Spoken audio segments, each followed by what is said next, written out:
اعوذ باللہ من الشیطان الرجیم بسم اللہ الرحمن الرحیم۔ سورہ الاعراف کی آیت نمبر 34 کے اندر اللہ تعالیٰ فرماتے ہیں وَلِكُلِّ أُمَّةٍ أَجَلٌ فَإِذَا جَاءَ أَجَلُهُمْ لَا يَسْتَأْخِرُونَ سَاعَةً وَلَا يَسْتَقْدِمُونَ۔ ہر قوم کے لیے مہلت کی ایک مدت مقرر ہے، پھر جب کسی قوم کی مدت پوری ہو جاتی ہے تو ایک گھڑی کی بھی نہ تاخیر ہوتی ہے نہ تقدیم۔ اس آیت مبارکہ میں اللہ تعالیٰ مشرکین مکہ پر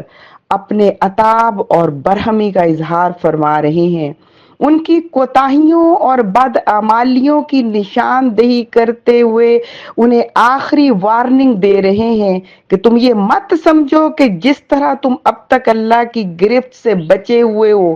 اسی طرح بچے رہو گے۔ ہر قوم کے لیے ایک مہلت عمل ہوتی ہے، مگر جب وہ اپنی بدعمالیوں سے ظلم، جبر اور فسطائیت کا نظام قائم کر دیتی ہے تو اللہ ان کی مہلت عمل ختم کر دیتا ہے، اور پھر اللہ کسی اور قوم کو اٹھا کھڑا کرتا ہے اور ظالم قوم کا نشان تک مٹا دیتا ہے۔ میری بہت پیاری بہنوں اور بیٹیوں، اگر ہم حضور صلی اللہ علیہ وآلہ وسلم کی بعثت سے قبل کی تاریخ پر نظر ڈالیں تو بنو قیس اور بنو قریش کے درمیان جو خون ریز جنگ ہوئی اسے حرب فجار کہا گیا۔ حرب فجار ختم ہونے کے بعد مظلوموں کی مدد کے لیے، ظالم کو ظلم سے روکنے کے لیے، غریب عوام کو اس کا حق دینے کے لیے ایک معاہدہ کیا گیا۔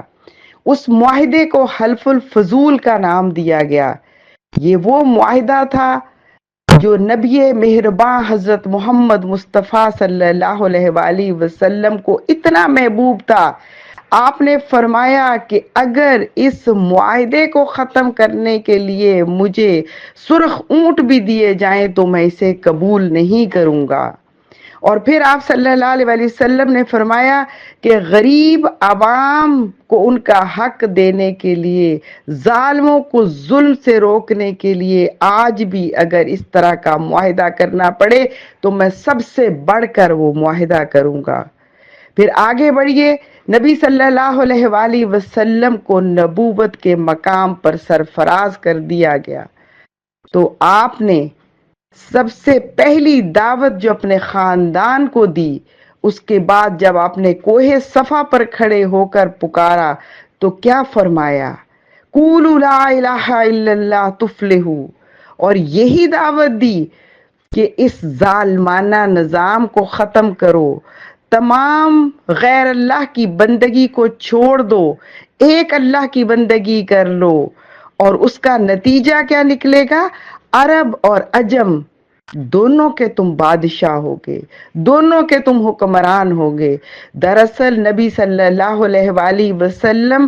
جس وقت میں مبعوث فرمائے گئے اس وقت بھی ظلم اپنی انتہا پہ تھا۔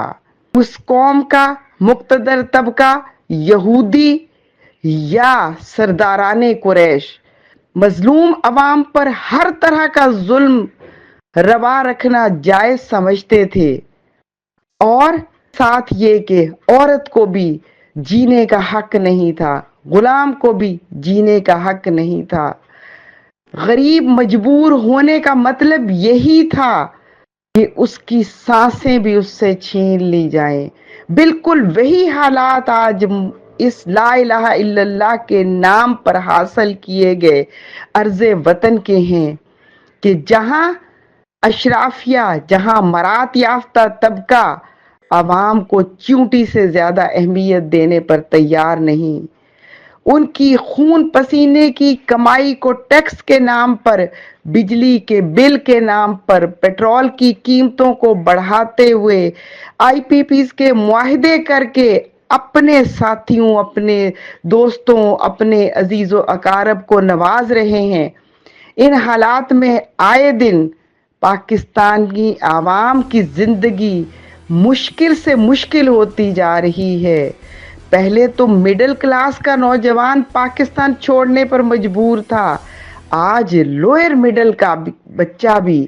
اپنی ماں کا زیور بیچ کے، اپنا گھر بیچ کر اس ملک سے باہر جانے پر مجبور ہے۔ میری بہت پیاری بہنوں اور بیٹیوں، آج اس ظلم سے نجات دلانے کے لیے، اس جبر اور فسطائیت کے نظام سے چھٹکارا حاصل کرنے کے لیے ہمیں بھی حق دو عوام تحریک کا حصہ بننا ہوگا۔ اس تحریک کو آگے بڑھانا ہوگا تاکہ ہماری بھی مہلت عمل میں اللہ رب العزت اضافہ کر دے اور ہماری آئندہ آنے والی نسلوں کے لیے یہ ملک پاکستان جو کلمہ طیبہ کے نام پر لیا گیا تھا، یہ ملک پاکستان ایسا خوشحال اسلامی پاکستان بن جائے، کرپشن سے پاک پاکستان بن جائے، جہاں ہماری نسلیں امن اور سکون سے رہ سکیں۔ تو آئیے آگے بڑھیے،